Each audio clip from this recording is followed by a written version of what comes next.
All right. We are live, coming to you from a slightly different part of the EOR HQ. Adjusting there. Okay.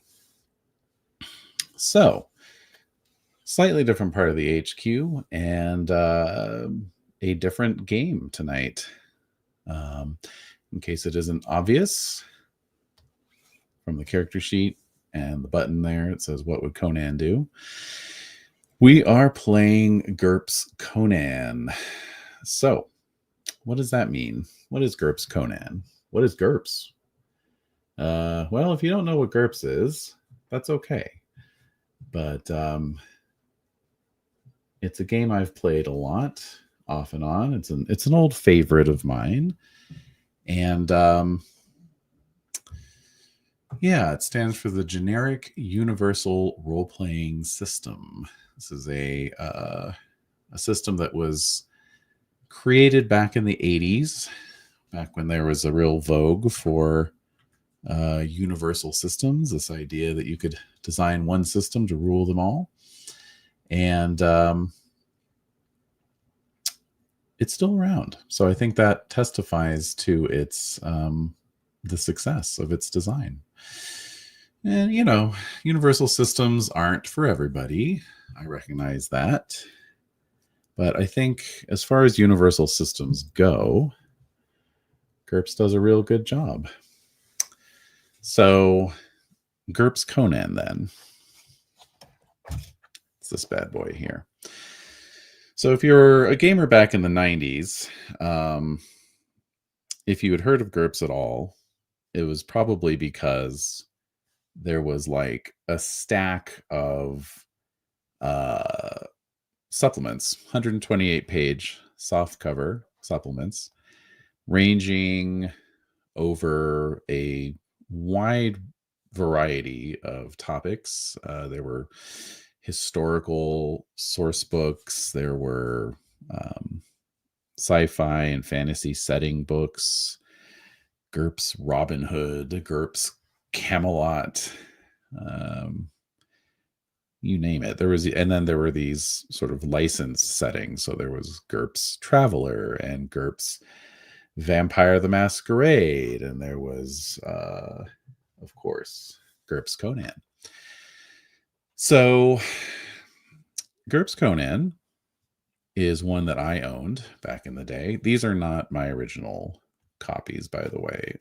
This is an old school copy of the GURPS Basic Set 3rd edition, which was the sort of go-to version of GURPS for quite a while. GURPS is currently on its 4th edition and has been for over 20 years now. GURPS Miskatonic. What was it? There was a GURPS Illuminati University that had a lot of Cthulhu jokes in it, and there was a GURPS Cthulhu Tech, which was kind of like Cyberpunk meets Cthulhu, which is pretty cool. But yeah, 3rd edition was a thing. This was my first exposure to GURPS with this cover art and everything. That was a thing for a good 15 years or so. And I've heard rumblings. I'm not super plugged into the GURPS fandom, but I've heard some whispers and some rumblings that there might be a 5th edition coming at some point. But anyway, this is not my copy. My copy disintegrated a long time ago in somebody's locker in high school, probably. But this is a copy in pretty good shape that I picked up off of eBay, and even has the original owner's name and address, which here, I'll try and cover this up so that just on the off chance this guy still lives there. But Robert Higbee of Catonsville, Maryland, used to own this, and he had a little label maker. So he punched out his name and address on a label maker, which is so cool. I love that. I love getting secondhand RPG books and finding little weird ephemera like that inside the book, like maybe somebody's character sheet still stuck in there, or they wrote something in the inside cover or in the margins. It's good stuff. Anyway, I digress. GURPS Conan. So one of the things that was great about these old GURPS source books is, 128 pages, like I say. I don't know. I'm saying that now. Yeah, this one is. This, by the way, is a print-on-demand copy of GURPS Conan. Steve Jackson Games, the publishers of GURPS, have been moving into a print-on-demand model for a lot of their older GURPS publications, including some 4th edition books. The 4th edition print-on-demand are fine, but they were originally laid out to be full color and they're printed in black and white. So they look a little funky sometimes, in my opinion. But the 3rd edition PODs look great because they were designed to be black and white. But yeah, no, I mean, credit where it's due for fitting pretty much everything you need to play Conan into 128 pages, which is pretty cool. And then the other thing they did, now, it says Conan on the tin. Is that a Vallejo? I feel like that. No, it isn't. I checked already. It's an artist named Kirk Reinert, but very Boris Vallejo coded there. Anyway, it says GURPS Conan on the tin, but it's really a guide to the Hyborian Age, right? The idea is you're going to use this to run your own campaigns set in the Hyborian Age. But recognizing that this setting is sort of synonymous with one character, there were a series of solo scenarios that were produced for the setting. There were 4 total. You can see quite slim little volumes. So I don't know if we're going to get through the whole adventure tonight or not. It's 32 pages. So probably, but I honestly don't know. What's the Hyborian Age, Des asks. So the Hyborian Age is basically the name that Robert E. Howard gave to his world that he wrote his Conan stories in. And yeah, it's just I flipped to that map without trying, and now let's see if I can find it again. There we go. So he drew this map, and yeah, like the Hyborians, if memory serves, are sort of the dominant culture, at least of the western part of this map. And Howard was a big history nerd. So basically, the reason this looks like the sort of old world, Europe, Africa, and Asia is because it is. And in fact, canonically so. Basically, this imagines a time before our recorded history when, and prior to the sinking of Atlantis, when the seas drank Atlantis, as the line goes, and the land masses got reshaped through cataclysmic events, which is a very theosophical concept. But the 1930s were lousy with theosophy, so it makes sense. But yeah, basically all of these nations sort of correspond to different cultures and periods that Howard thought were cool from history. So like some of them are more ancient world, some of them are more medieval, some of them are kind of mishmash of all of the above. And of course he littered the map with lots of quote unquote barbarian societies, because Howard and Lovecraft used to have these very spirited debates about civilization versus barbarism. And Lovecraft felt like civilization was the natural pinnacle that humans have been working towards throughout history. And Howard thought it was an aberration, and man's natural state is barbarism. So anyway, ergo, we have a barbarian as our main character. So they did 4 of these solo adventures. This one is based on an actual Conan short story called The Queen of the Black Coast. And And as far as I can tell, I've sort of flipped through it. Like I say, I've never played any of these before. The GURPS basic set actually also has a solo adventure in the back that's meant to teach you the system. It's not set in the world of Conan, but you play a thief who's breaking into this house, and that's the bodyguard there in his loincloth because you woke him up, potentially woke him up. Anyway, played through that several times back in the day, but never played through this.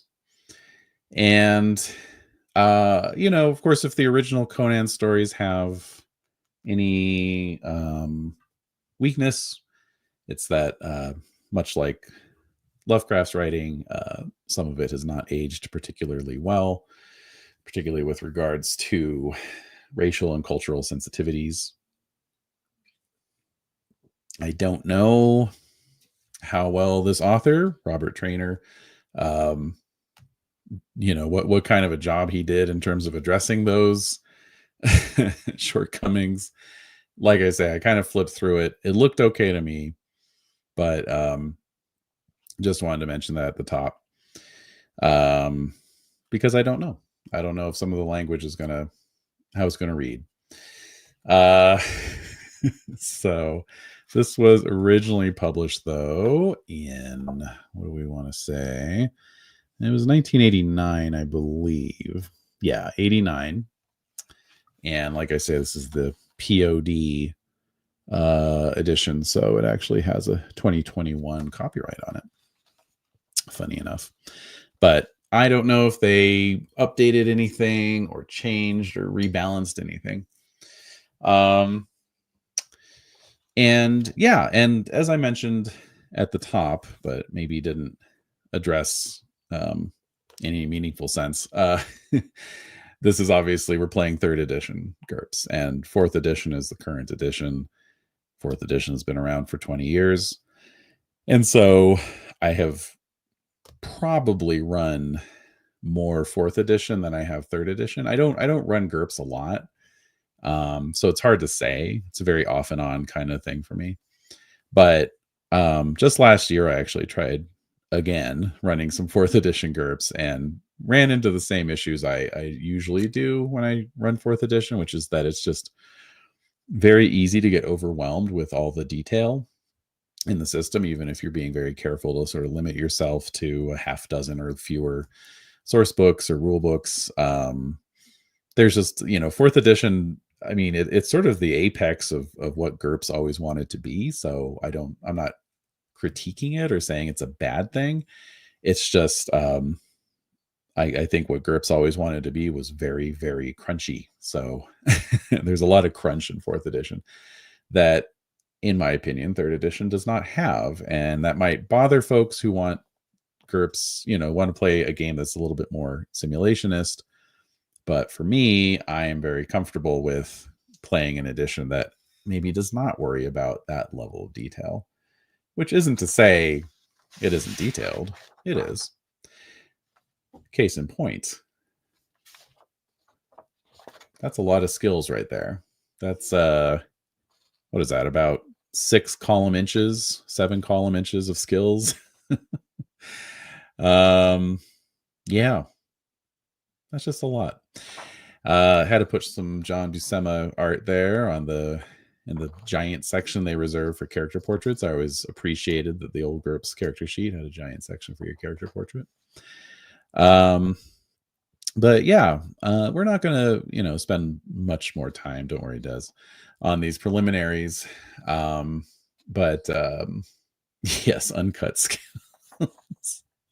But just as a quick overview, GURPS has 4 core attributes: strength, dexterity, intelligence, and health. In 3rd edition, your health is also your hit points, and your strength determines your fatigue. In 4th edition, that gets switched.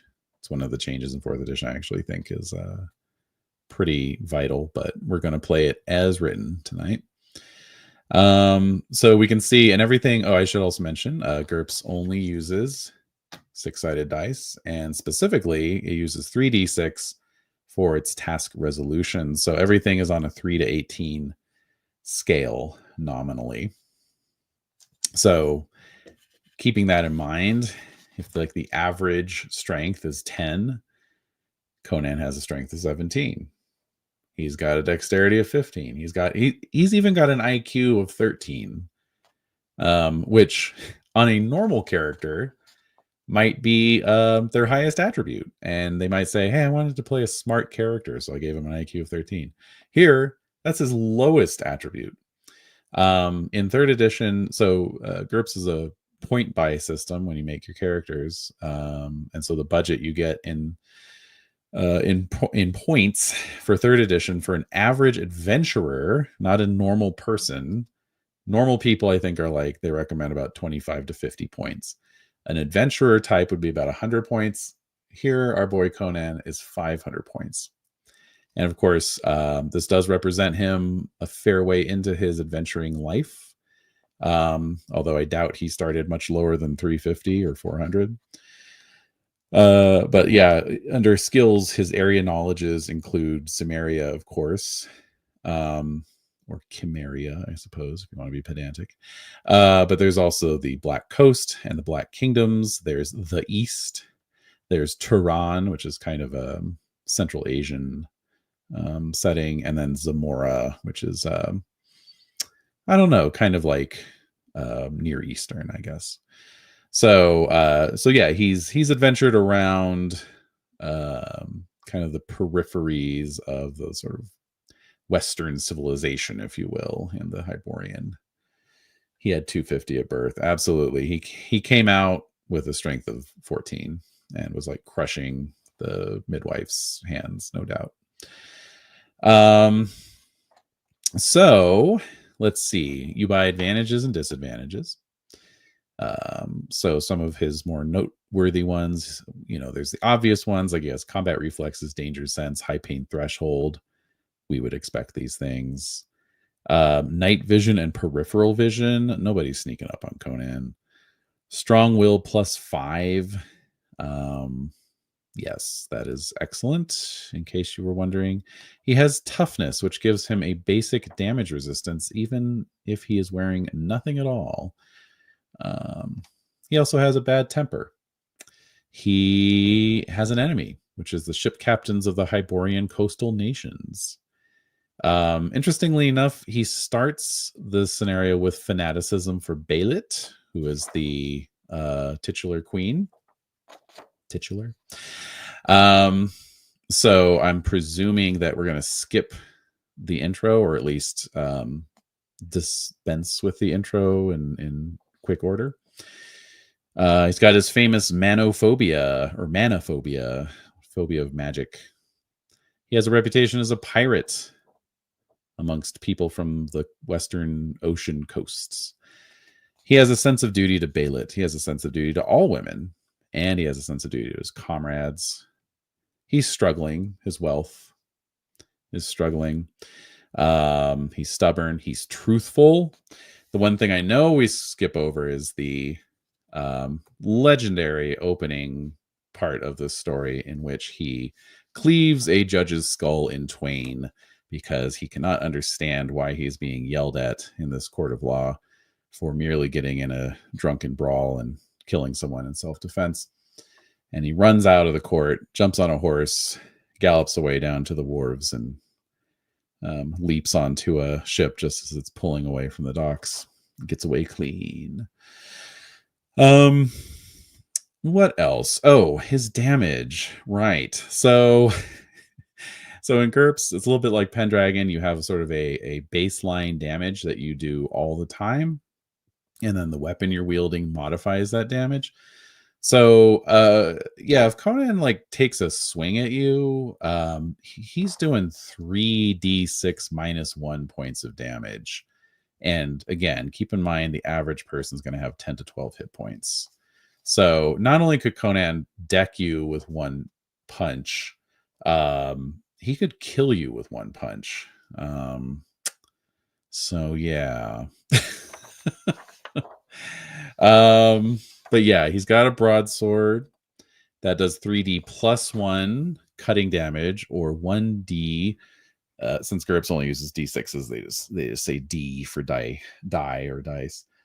But 1d plus 3, which doesn't sound like as much, except there's also damage types, and in that case it's impaling, which anything that gets past armor is I believe doubled and then tripled on a critical or a shot to the vitals, something like that. So anyway, we'll look up these little rules tidbits as we go along. The only other thing I wanted to remind myself of real quick is he does have luck, and I feel like that might be something. Whoops, as I knock into the camera, that might be something we need as we go along, if the last couple of weeks have been any indication of how things tend to go for me. All right, let's see here. Luck. Okay. Physical. Oh no, these are disadvantages. Advantages. There we go. All right. Okay, so let's see here. All right. Some people are just born lucky. Once per every hour of play. I love me a good meta currency, right? You know, something that exists outside of the game's reality. So every hour of play, I may make up to 3 rolls for one thing and take the best one. Okay, so let's remember that. If I killed Conan through my choices, we only have ourselves to blame. That is true. That is true. Okay. All right, so let's get this going. Here we go. Conan and the Queen of the Black Coast. All right, so I'm not going to read this whole 2-page spread of instructions here. It's mostly just obvious stuff about don't read this in order and so forth. Also, if you want to make your own character, you know, here's some guidelines, etc., etc. Okay. However, current time. You will be asked during the adventure to keep track of the current time. This is divided into 4 watches: morning, afternoon, evening, and night. The adventure begins in the afternoon. All right, so let me grab a notebook here. Let's see. There we go. All right, so how dare I not read all the pages out loud? Do you want to know about the author? Robert Traynor is a long-standing gaming and hockey fanatic who masquerades during the day as a bank representative. He can be found lurking about SF clubs, I'm assuming that means sci-fi, not San Francisco, who knows, and hockey rinks, reading books or score sheets as the situation warrants. A lifelong resident of Massachusetts, he lives in Springfield with his wife, cats, books, and too many dice. His other fields of interest include medieval urban history, who among us, education, Baroque and folk music, politics, and tabletop dice baseball, not necessarily in that order. Already looking forward to the filming of Citizen Traynor, he's trying to decide whether his last words will be 3d6 or long live the Warwick Dragons. This is his first book for Steve Jackson Games. All right, so let's see. Time, afternoon. Okay. So then we have healing. At certain points in the adventure, you may stop for healing. And Yaga is the only crew member with the physician's skill. His skill level is 14. Let's make a note of that. Let's see. Yaga, physician. Dude, I'm Conan. I'm just gonna like laugh it off. If he is unavailable or dead, you will have to settle for simple bandaging. You may, if you have the skill, perform first aid on yourself or on any companions. I do have first aid. More complete information, blah, blah, blah. Opponents. This is just a note that opponents will tend to fight to the death because most of them will not be human.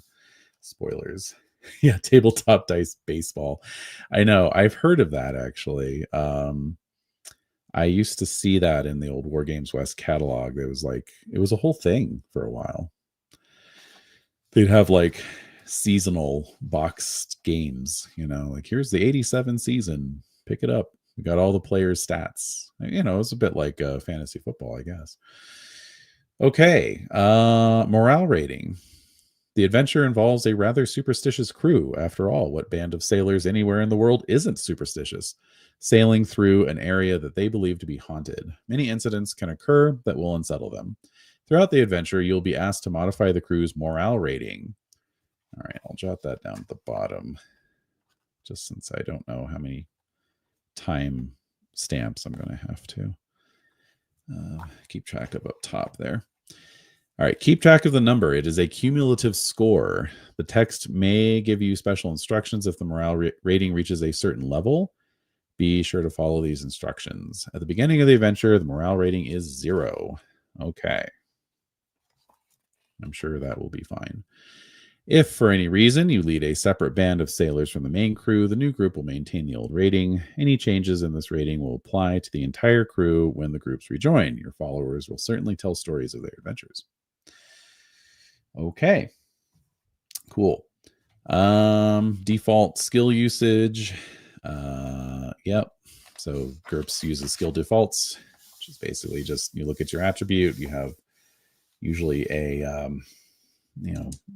penalty to your attribute, and you have to roll under that, equal to or under that. Okay. Adventure. Okay, so I guess this is the adventure part of the book. Introduction. Cursed be the day you ever entered Messantia. During your stay in the rollicking Argosian port, you ran afoul of the law. Damned judge, actually ordering you imprisoned for failing to betray a friend to Argosian justice. Ah, yes, that's right. At the time, jumping aboard the merchantman Argus seemed a good idea. Now, seeing the infamous pirate galley Tigris gaining on your ship, you're not so sure. The Tigris is the scourge of the coasts from Zingara to Kush. She is crewed by skilled Black Kingdom spearmen, who unquestionably obey the commands of their leader, Bailit. You've heard the stories, of course. The sailors talk about the woman they call the Queen of the Black Coast. Some say she was once a Shemite slave. Others say her forefathers were kings of Asgalon. All agree on 2 points, her ferocity and her beauty. Must be quite some woman, you think, to keep a crew of hardy pirates in line. The galley approaches within bow range. Soon they will close and board the Argus. Still, you'll not go down to hell without an escort of pirates. Taking up your bow, you search the quarterdeck of the Tigris for targets. There, that white figure among the black ones, Bailit herself. Just one arrow shot, and at this range, you don't miss. Yeah, that's true. I noticed Conan has a bow skill of 17. We've sunk 16 character points to get it up to that level. That, again, I cannot emphasize how crazy these stats are from a normal GURPS perspective. All right. A smooth draw, a quick sighting, and following a nameless impulse, you drop the chieftain to Bailit's right. The pirates take up bows themselves and begin to return fire. Their aim is true. The Argus's helmsman falls in the first volley, the captain in the second. Without leadership, the crew shouts in panic and confusion. Up, lads, you shout. Should I do the Conan voice? What do y'all think? Oh, yeah, I forgot to mention, in GURPS, you also take character quirks for extra little bonus points.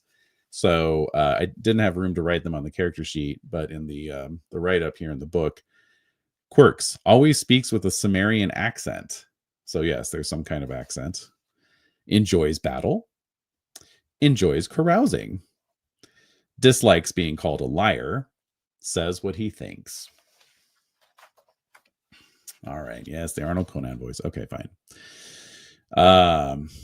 Up, lads. Never mind the oars. They'll catch us anyway. Take up your weapons and let's give these dogs something to remember us by. That's my interpretation of a Sumerian accent. I'm not trying to do an Arnold Schwarzenegger. I'm just doing like a Sumerian accent. That's what I think it should be. Taking heart, the sailors manage one sparse volley of arrows before the Tigris's ram takes the merchantman. The grapnels fly, biting into the doomed ship's rail, and the vicious buccaneers pour over the side. It is slaughter. The pirates outnumber the remaining sailors 5-1 and are far better warriors. It is not your way to be butchered like a calf, however. Taking the initiative, you leap onto the now lightly manned galley. You are immediately surrounded by foes. No matter. They are unarmored, an easy bait for your sword. Your superb armor is proof against their clubs and spears. Breaking free from the pack, you fight your way to the mast. 10 pirates die in mere moments, and many others fall, sorely wounded. A tall sub-chief barks out commands, and the pirates pressing you withdraw, drawing arms back to cast their spears. Shrugging your mighty shoulders, you prepare to hurl yourself into their midst and die like a warrior. Hold! The shrill cry. Oh, sorry, a shrill cry. Hold! How was that? The shrill cry rings over the battle. The spearmen freeze in place. Baelit leaps in front, beating aside their points. Time seems to slow. She is a goddess. Lithe yet voluptuous, rippling black hair, eyes like glowing black coals. This is the loveliest woman you have ever seen. Walking like a jungle cat. Oh boy. Oh boy. The ship is well named, you think, dazedly. She boldly moves up to you, careless of your blade. Who are you? She demands. I have sailed these coasts from Shuntal to Pictland, and never have I seen a man like you. You state your name. Conan. Alert for any sudden moves. She is unarmed, save for a dagger. Yet her name is legend for 1,000 leagues, and she'd be dangerous no matter what. But you begin to believe that you have nothing to fear, not from this woman. Not now. And my name's stranger. I am Baelit, she cried, as an empress might speak at her coronation. Look at me, stranger. I am queen of the Black Coast, ruler by fire and steel and slaughter. No man was worthy of me. None till now. Come with me, bold one. Follow me on this sea till world's end. I am queen. Be thou my king. Startled, you look about you. Join these pirates whose mates you've slaughtered? Yet looking over the ranks of warriors, you see no signs of jealousy or anger. You realize that Baelit's hold over these sea wolves is absolute, that to them she is more than a woman. Her commands are obeyed without question. You look at the Argus slowly sinking, littered with the bodies of her sailors. You look over the ocean and think of the glory, the riches, the adventures that might await, and above all, to quest at the side of this glorious woman. I'll sail with you, you growl, shaking the red drops from your blade. She leaps to your side, and you take her into your arms as a roar goes up from her crew. You have found your queen. The times are good. The tigress pillages the waves. The queen of the sea finally has a mate whose ferocity in war matches her cunning and sea skill. So long as there is gold to win, battles to fight, and Baelit at your side, what does it matter where the ship sails? You love the life. Turning south, you raid the coasts of the Black Kingdoms. The crew, however, has been heavily thinned by raiding. Turn to paragraph 1 and begin your adventure. Baelit is so relatable. It is like our first date. You're right. This is significantly toned down, though. The original story is horned up beyond belief. So, but you know, they were writing this for a general audience. I get it. The morning is still young when the Tigress anchors. Nearby is the mouth of a broad, slow-moving river. Odd, you think. A river this large will usually have a settlement at the mouth. But there is no sign of man. Only white beaches in the emerald jungle exist, as far as the eye can see. Baelit points to the sluggish, murky waters. That is the river Zarkeba. Once I was chasing a Stygian vessel down this coast, and it fled into the river mouth. Here I anchored and waited. Some days later, the ship drifted out of the river. When we boarded, we found her deserted. The decks were blood-stained, as if a great battle had been fought. One survivor we found, but he was raving something about winged demons, and he died a day later. She laughed. What did it matter what destroyed her crew? The cargo was intact, and none of my bold followers need to die to take it. But it set me to thinking, what was up that river? She has aroused your curiosity. And, you ask, I have listened to the tales that sailors tell. Some, despite the deadliness of the river and the legends, have dared to sail some length upriver. They have glimpsed, far off, purpled towers and ramparts. My love, there is a great city or a ruin on that river. We fear nothing. Let us go and sack that city. If so, we can agree. Or we can point out the depletion of our crew. I like how you're spelling it Sumerian, like I'm from Sumer. All right. So yeah, I don't know. I think I why worry about logistics, right? Although I do have a tactics skill. It's pretty decent. What was it? 15. Tactics of 15. Yeah, what do we think? Should we kind of take the wind out of our sails by pointing out that we don't have the crew for it, or are we all in? We can agree, or we can point out the depletion of our crew. Those are the two choices. So, like I say, I'm not sure if I'm really in a position to be concerned with logistics or not. But yeah, I don't know.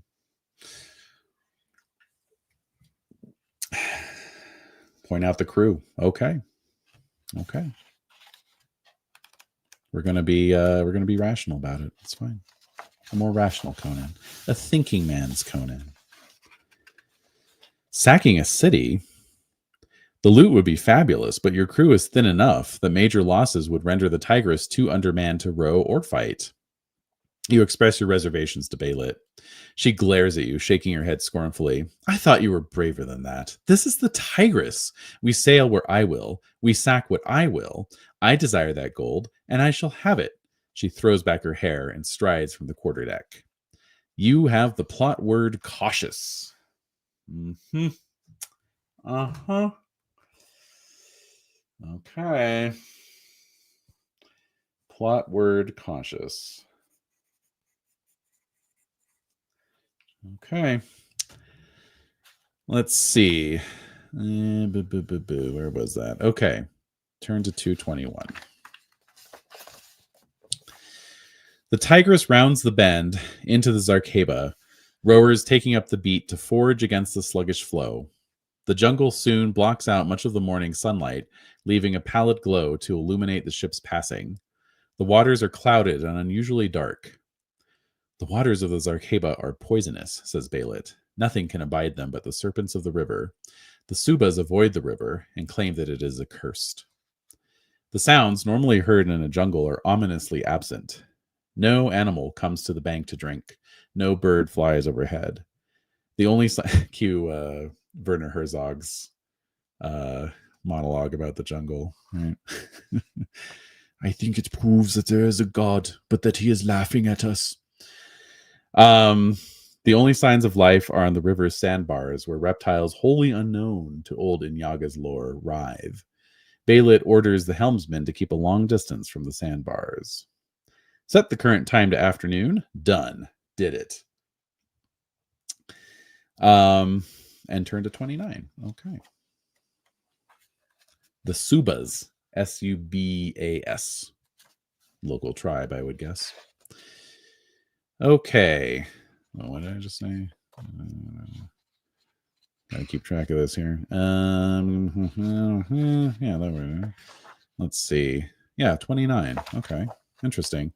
If the crew's morale is -6 or less, what the hell? So I guess this is a this is an entry we'll be returning to. All right, current time is afternoon. Turn to 18. I like how they do this. This is clever. This is good. Roll 1 die. Oh God. Okay. Oh Jesus. All right, here we go. A 3. Okay. I don't know if that's good or bad. Okay. While securing a stay, a crewman loses his balance and plunges into the poisonous waters of the river. Uh-oh. Okay. The crewman shrieks in terror as he tries to swim back to the ship. Quickly, buccaneers swarm the rails, preparing rescue measures. All right, here we go. Jump in to save him is choice 1. We can jump in to save him. We can look for a means on deck to rescue him, or we can let the experienced crew handle the rescue. Well, I think we can rule out that last one. It's that's not Conan's way to let the crew do it. And I think jumping into the river is foolish. I mean, Baylit said it was poisonous. So I'm going to look for a means on deck to rescue him. Heading towards the near bulkhead, you scan rapidly for any nearby equipment that would help your comrade. Roll against your IQ or your seamanship skill, whichever is higher. All right, my seamanship is here. Seamanship is a 15, and my IQ is a 13. Haha. All right, here we go. All right. Oh, wow. That's a good roll. So 6. So yeah, you always want to roll equal to or under your target number. And the more you roll equal to or under your target number, the better. 3s and 4s are always critical successes. A 4 is a critical success if you have a skill of 14 or higher. And a 5 is a critical success if you have a skill of 15 or higher. So we missed a critical success by 1, sadly, but nevertheless. Okay. Right. I've lost my place again. All right. I'm going to have to work on this. Taking my eye away from the text. You can see this. You can see there's a lot of text here. This is crazy. All right. Let's see here. It was a little bit easier to keep one eye on where the hell I was. With those Dragon Warriors adventures. And I don't know why. Anyway, roll against your IQ. There we go. If you succeed by 5 or more, see, and that's another thing, is that sometimes, it's the degree that you succeed by. Yes, thank you, Des. I'll put that quote up on the big board here on the screen. There we go. That is the full Werner Herzog quote there. I see the jungle as being full of obscenity. Nature here is vile and base, fornication and asphyxiation, and choking and fighting for survival and growing, and then just rotting away. I mean, he goes on like that for a while, but that's the crux of it. All right. I'm not going to jump into the river. It's not happening. All right. Succeeded by 5 or more. You stop for a precious moment to think. The current has borne him too far to swim safely. He might not be strong enough to grasp a thrown rope.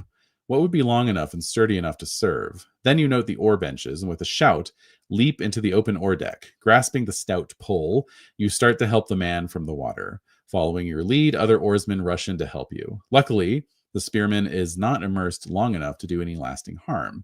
He does take 1d minus 2 damage. Am I supposed to keep track of these guys' hit points? All right, 0. I rolled a 1. All right. Yeah, I've lost too many. I've lost too many solo characters. I'm traumatized from the Dragon Warriors scenarios. Add 1 to the crew's morale rating and to any reaction roll towards you by the crew. Oh. Okay, so I guess the higher the number, the better. So if it goes into negatives, that's really bad. All right, so we've noted that I am cautious. We've got the morale at 1, and we'll just also note reaction +1. Okay. All right. Very good. Okay, 64.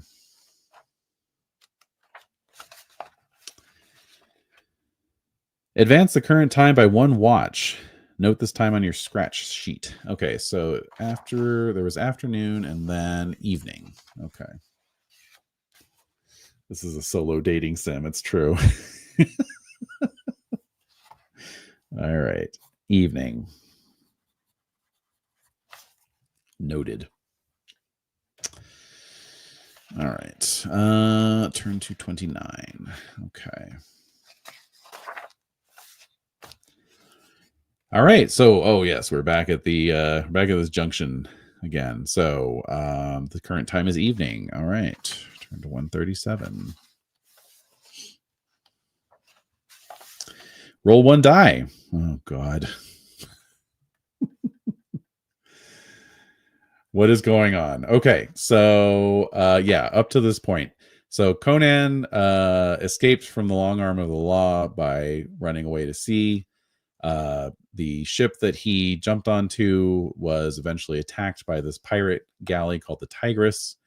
Conan, the rest of the crew of the ship was killed, but Conan, of course, survived and took out a dozen or so of the pirates. In the process, he spots the captain of the Tigris, the queen of the Black Coast, Beilit.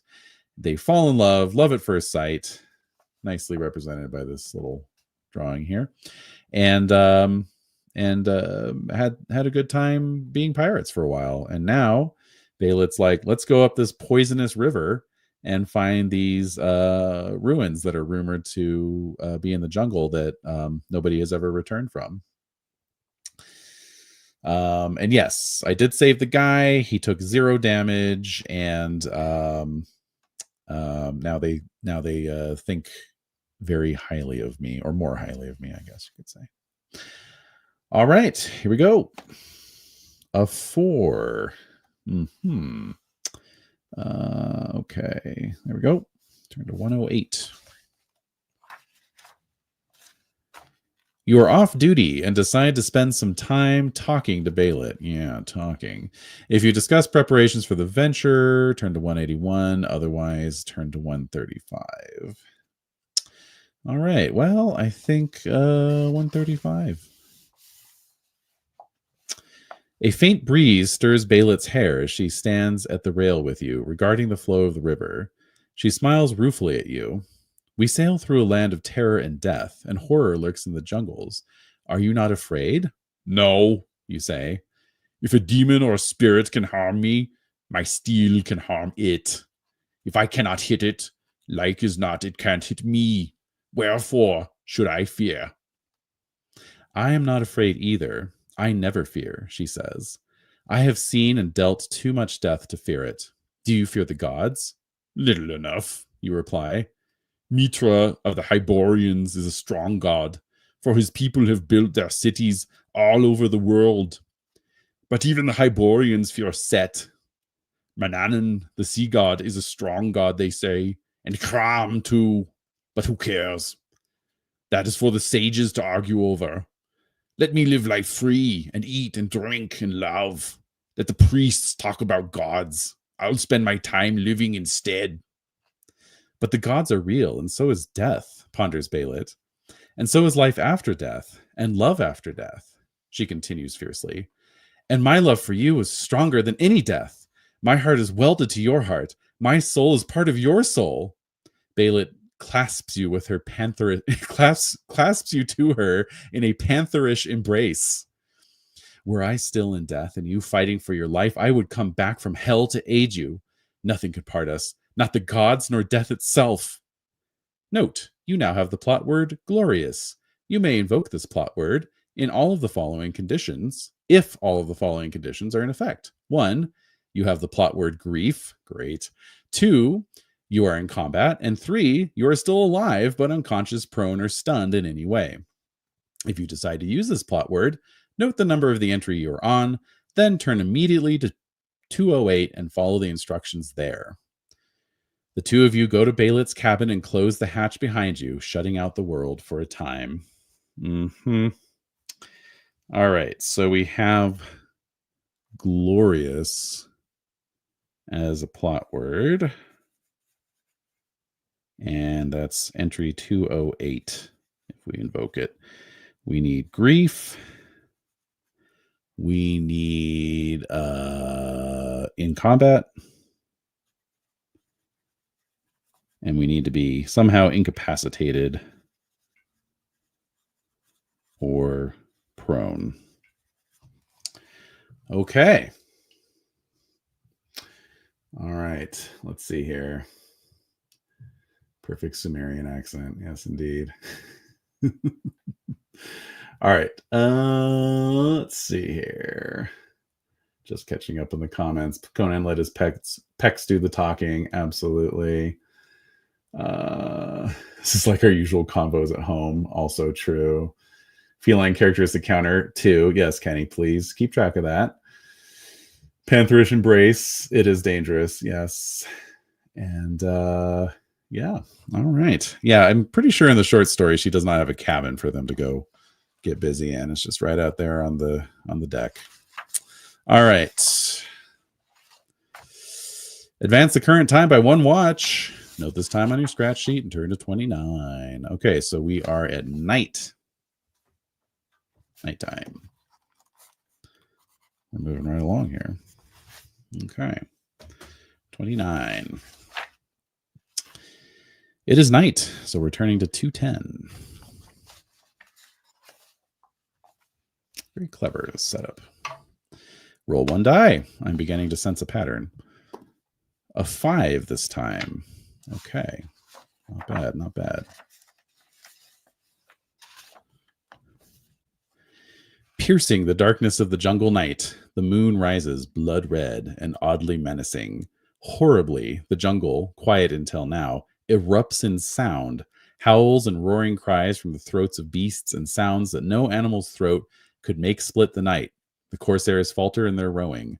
You can see individuals shudder with fear, making signs against evil. Make a hearing roll at 13. Okay, so when was this made? This was published in 1989. Okay, so perception rolls go off of IQ. We add any bonuses. So I have alertness +3. So that makes it a 16. And then we are making a hearing roll at a -3. So 13 or less. Yeah. Ooh, I'm on fire tonight for now. All right. I just cursed myself. Okay. Let's see here. All right. If you have absolute direction, make this roll a +3 bonus. Do I? Oh, I do. Wow. So actually that was an 18 or less. Or no, 16 or less. Well, anyway. If you succeed, turn to 248. Okay. 248. Let's see. Okay, so this is me sneering. Are you babes to tremble so at the sound of cats yowling? You sneer. Listen to them. The sounds are well back of the river. Those beasts shun the waters as before. They'll harm us not. The crew, abashed, takes heed of your words. I think they just thought it was unpleasant. All right, advance the current time by 1 watch. All right, so it is now morning. Morning. All right, turn to number 29. Yeah, that was just Bailet. Exactly. All right, 56. I'm guessing I'm going to roll a die.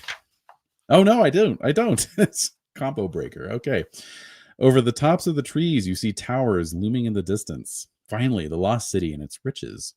Calling Bailet to your side, you point out the spires. Her mouth wide in excitement, she calls for the crew to make ready and arm themselves.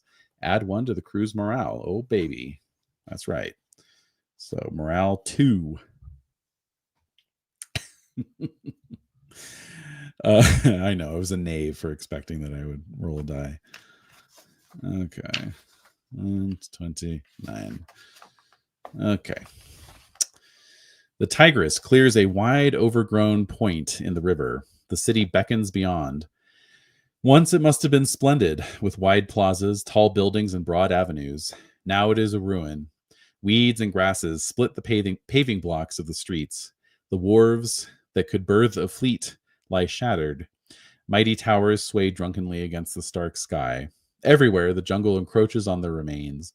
In the muddle of the city stands a marble pyramid topped by a column. There is a dark statue surmounting the column. Make a vision roll. Okay.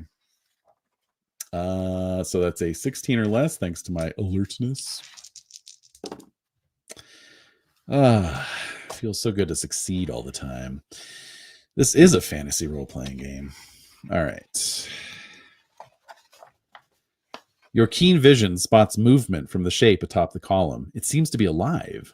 As the crew watches, it unfolds huge wings and flies off into the jungle. Inyaga shakes his head. A winged ape, or some manner of demon. We should never have come here. This place is surely accursed. Bailet scoffs at the shaman's superstition and orders the galley tied up at one of the intact wharves. Scoff! Look, he flew away from the city, Inyaga. It's fine. He's not coming back, obviously. And I'm sure there was only one of them. Past few have been rough, it's true. Baylet is the first to disembark from the ship. Her eyes sparkle as she surveys the ruins. You are close behind, followed by the rest of the crew. The brooding silence of the necropolis deadens the spirit of all save Baylet, it seems. You grip your weapon as if to reassure yourself. Baylet notices your nervousness and pokes you gently in the arm. Why so gloomy? She laughs. So the place is deserted. Is that so bad? The plunder's all the easier to take. She waves to the spearman. Come along, let's explore. Make an IQ roll. Just straight IQ. Whoa, made it exactly. 13. Whew. All right. Wait, you say to Baylet. Let's not leave the ship unwatched. I'll send some men to keep an eye on her. Roll against Baylet's IQ of 12. She fails. Uh-oh. She turns to stare at you. No need. Who could take the ship? Jungle apes? Besides, I'll need all hands to haul the treasure. And what about the winged ape? You ask dourly.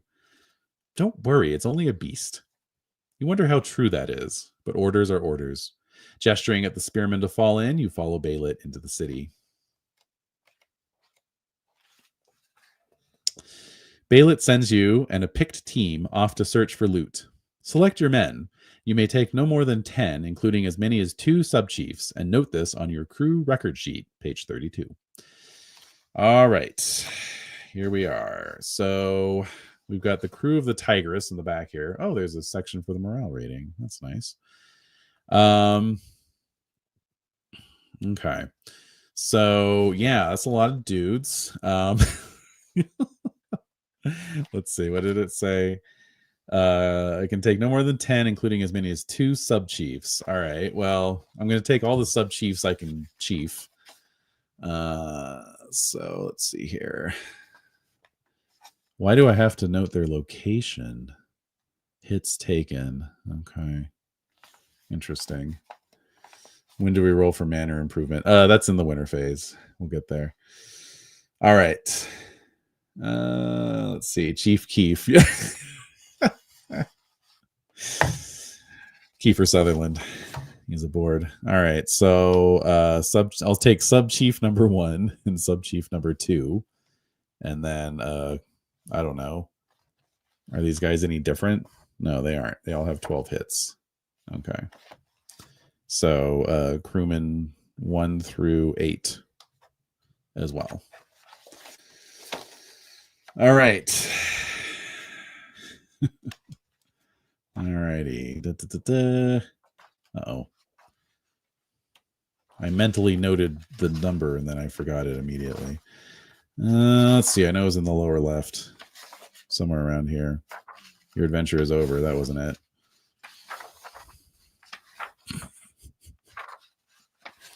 Lord. Okay. Now I'm really lost. Okay. Cool. No.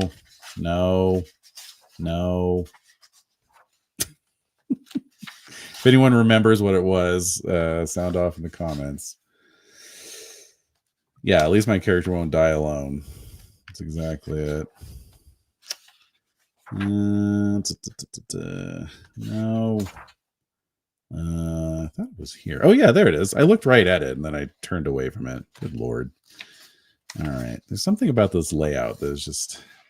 My eyes are having difficulty. All right. Walking through the ruins requires care. The paving stones are cracked and overgrown by weeds and grasses, and footing is uneven at best.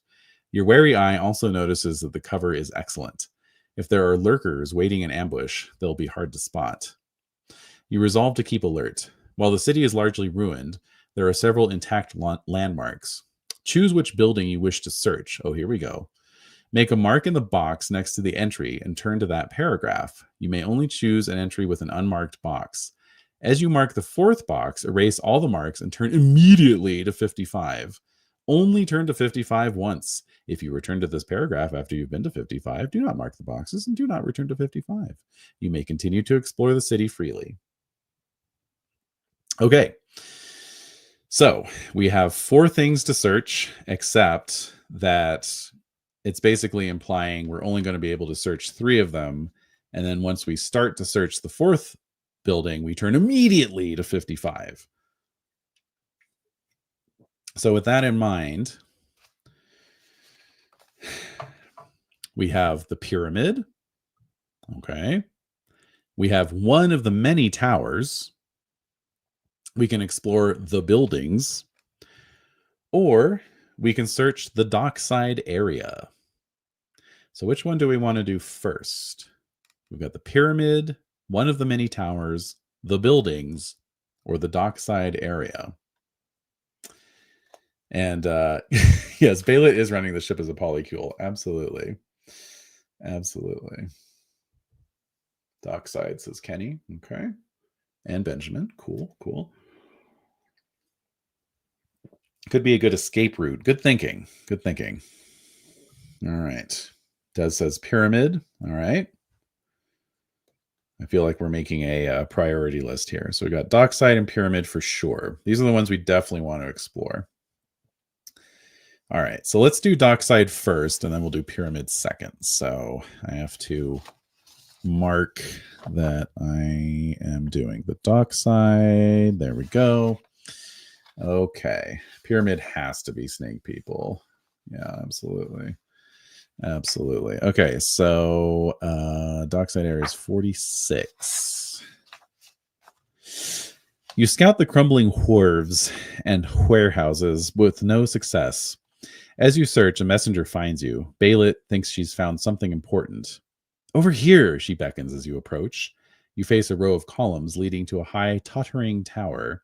In front of the tower is a huge stone slab. Traces of massive walls surround the columns. The ruin is huge, impressive, and vaguely sinister. It must have been the temple of the city, Baylet says. Okay. So we can examine the tower. We can examine the pillars. We can examine the slab. Or we can argue against disturbing the temple. You may choose each option once only. Oh, now we're in a sub-decision tree. We had the decision tree, and now we're in a sub-tree. You may choose each option once only. When you have done all these things, turn to 81. Wow. Holy shit. All right, so I don't know. Might as well just go in order here. So, yeah. 119 to check out the tower. The tower looms over the slab, thrusting defiantly into the naked sky. Make a roll against your IQ or engineer skill. I don't think I have engineer. For once, I have a skill. They're asking for a skill that I cannot provide. Okay. IQ it is. 13 or less. That is an 11. All right. Turn to 192.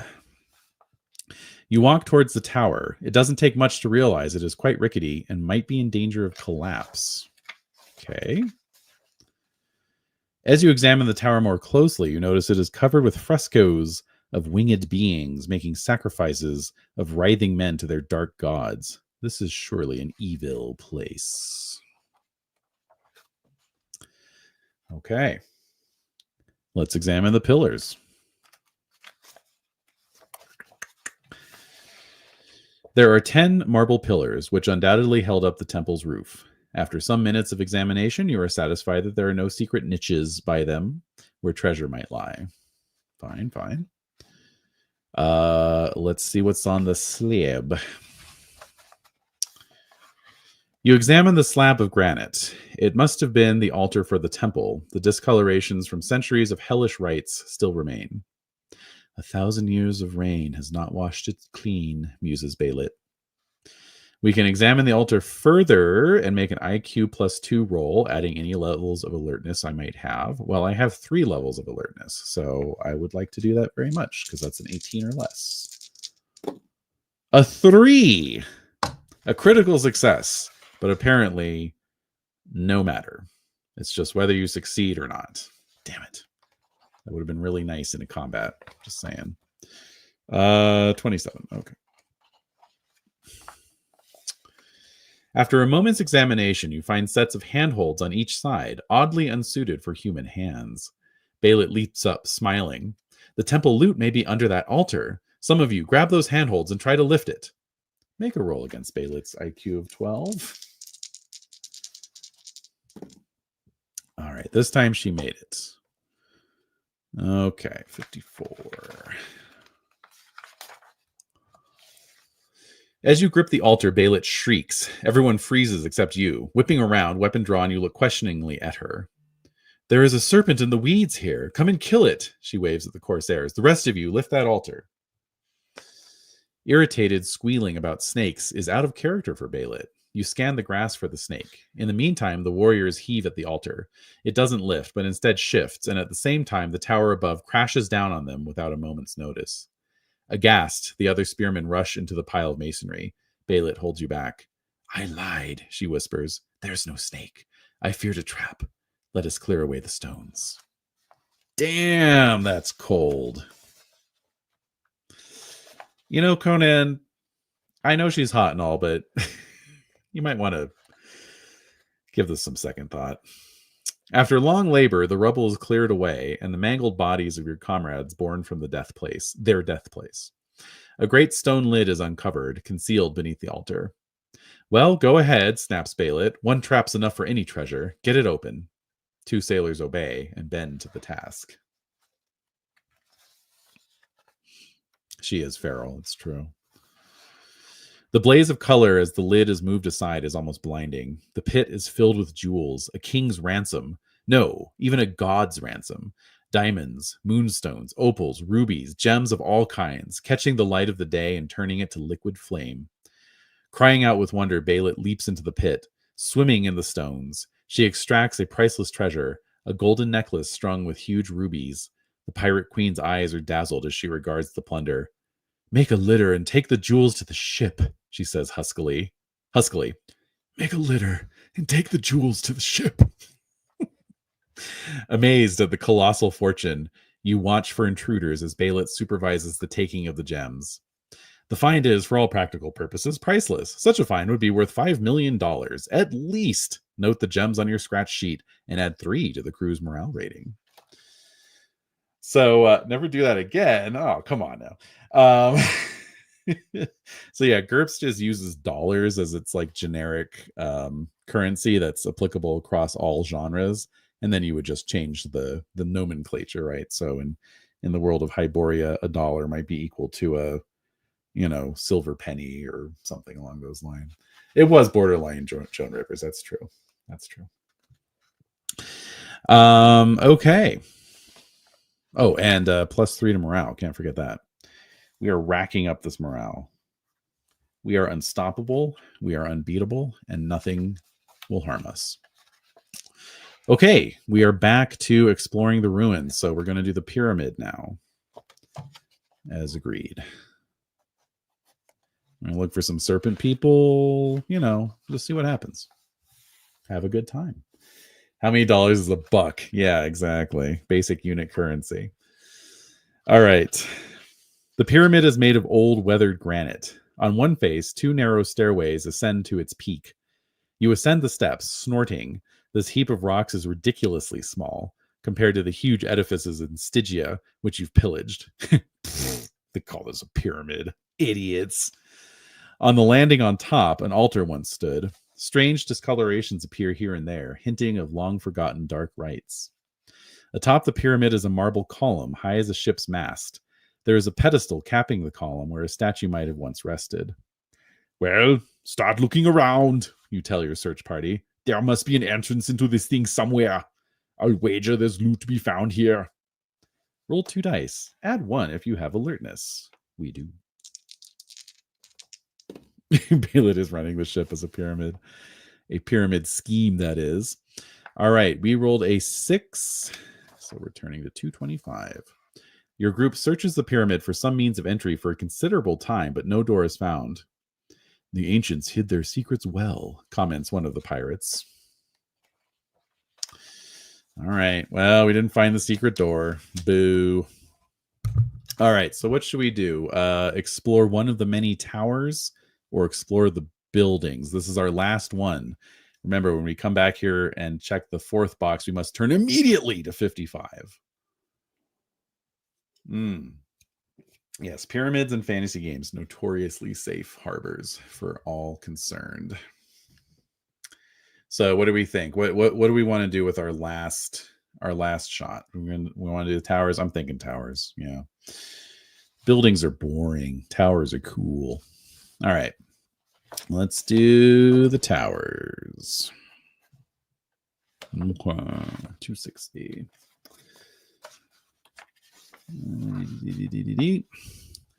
There are many towers in varying states of repair. Which one to inspect? Blast it! None looks much different from the rest. Dice for it, suggests Ngora, smiling. Why not? You reply. It sounds as good as anything else. Roll one die. I love that Conan just carries around a 6-sider. Or 2. All right. You search diligently through a cluster of ruined towers, but find nothing except rubble, debris, and stone shards. If there's loot in the city, it isn't here. We found $5 million worth of loot. I don't even know why we're still exploring, frankly. Should have just gotten on the ship. Okay, so as I mark the fourth box, oh god, I gotta turn the page up. All right, turning to 55. If you have the plot word victory, I do not. If you have the plot word guarded, but not the plot word victory, I don't have either. Okay, so we're turning to 220. Look, over the ship, shouts Ngora. The rest of you look up from your explorations. A dark shape flies from the deck into the jungle. It spies on the vessel, concludes the sub-chief. Let it, says Balit calmly. There's still loot to be gained, and that's what we're here for. Where are you going? For all we know, oh wait, no, that's me. For all we know, it knocked a hole in the bottom, you say. We were fools for not posting a strong watch. You take 5 crewmen and rush to the Tigress. I do not have the plot word foresight. Where are you getting all these plot words, I ask? All we have is cautious and glorious. All right. I feel like cautious might save us in the end. So I do not have foresight, therefore I'm turning to 101. Okay. 101. All right. Examining the wreckage, you mutter a barbarian oath. What is a barbarian oath? Sound off in the comments. The damned ape has done a very thorough job of smashing the water casks. They're repairable, but there's a long day before the Tigress would reach the sea, and it'd go hard with the crew not to have drinking water. Okay, we can return to Balit. We can wait to see if the creature reappears. We can leave the men behind to watch and return alone and take the plot word guarded. Okay, so basically well, by Kram, of course, absolutely. Paladin's wish. So yeah, so we can, I guess that first one implies that we're taking the squad with us when we return to Balit, or we can wait with the squad to see if the creature reappears, or we can leave them there and return by ourselves to report back. What do we think, folks? I think the first one doesn't sound too good, but yeah, I'm sort of debating between the other two. Wait for the creature to reappear, or leave these guys here to guard and go back to report to my captain, mon capitaine.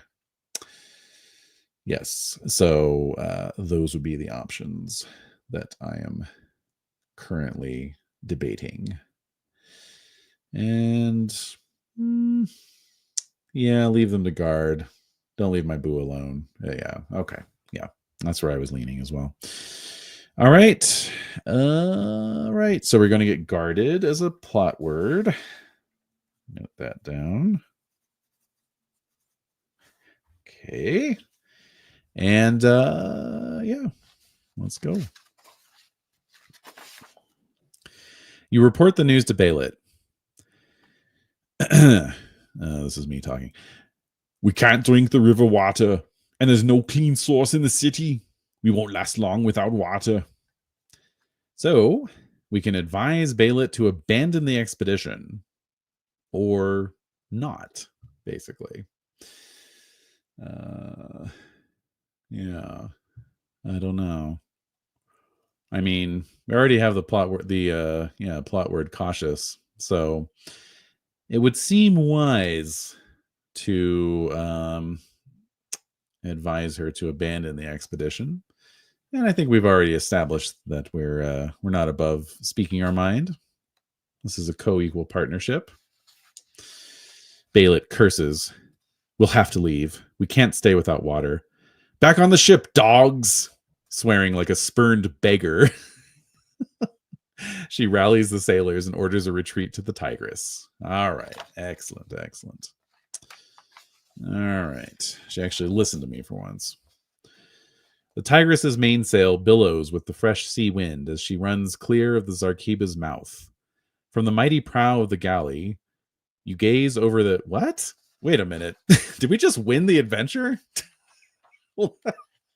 Did I turn to the right one? Turn to 147. Okay. Oh, we did. Okay, hold on. From the mighty prow of the galley, you gaze over the glistening blue sea, smiling. Baelit might still be upset that her sack of the city was interrupted, but the city isn't going anywhere, is it? Better to return with a full crew of bold hearties and new oaken water casks stored safely below. And in the meantime, there's an ocean full of ships just waiting to be plundered. The entire Black Coast belongs to the two of you, and you mean to keep it. This adventure is over. Turn to 270. Congratulations, you have survived the adventure. If you escaped with more than half of the original crew, I escaped with the whole crew. Nobody died on my watch. A guy fell in and he didn't even take any damage. Award yourself 1 character point. Oh, look out. If Baelit is still alive, award yourself 1 character point. For every significant cache of treasure uncovered, earn 1 character point. Significant caches include any treasure found for which a dollar amount is specified, and the elixir of life. If you have the plot word victory, you earn 2 character points. Deduct 1 character point if your crew's morale rating drops below -5 at any point, as well as for each of the following plot words you finish the adventure with: cautious, solitude, and grief. Conan himself did rather poorly. He was the sole survivor of the expedition, uncovered a major cache, and defeated the Winged One, 1 character point. They mean in the story as published. Okay, so let's see. How did we do? 1, 2, 3. -1 for cautious. So I got 2 character points out of that, I think. Yeah, 2 character points. All right. All right, a crew of bold hearties. She lives, indeed. Yeah, so interesting. Where are we at time-wise? Okay, 1 hour and 20. It's not too bad. It's not too bad. So interesting. I didn't think that a happy ending was even possible. So that's kind of cool. I like that a lot, actually. So yeah, spoiler alert, in the story as written, everyone dies except Conan. And then Baelit comes back from the dead as promised and saves Conan at a crucial juncture, which scene was integrated into the 1981 cinematic classic Conan the Barbarian, featuring Sandal Bergman in that particular role. Very different experience from the last system. Yes, indeed. I'm a little disappointed that we didn't get to any combat. I have some raging combat skills here, but other than that, that was pretty cool. I also like that I have 6 column inches of skills, and I rolled against like 3 of them. Anyway, well, that was cool. I don't know. I like that. I might do one more stream. If I do, we could do a replay of Queen of the Black Coast and just see how differently it goes based on all those different dice rolls, those random dice rolls. I feel like this has a very high replayability quotient. So yeah, let's do a redo next week. Since we know a happy ending is possible, let's go for like the most tragic and emo ending we can possibly do. And yeah, I gotta fight some winged apes, man. I gotta test my steel against these demons. But yeah, I did win. It's right. That's right. Sometimes you win them. So there we go. What would Conan do? He would win. He would win every time. All right, y'all. Well, that was great fun. And we'll do it again next week. And we'll see how it goes. I'm very curious because there were several points there where it was like, you know, roll a d6 and there's like 3 possible outcomes. And yeah, there's a lot of branching paths there. So it is a miracle. I feel like I threaded a needle there, but yeah, by Crom, indeed. All right, folks, take care of yourselves. And I will see y'all next week.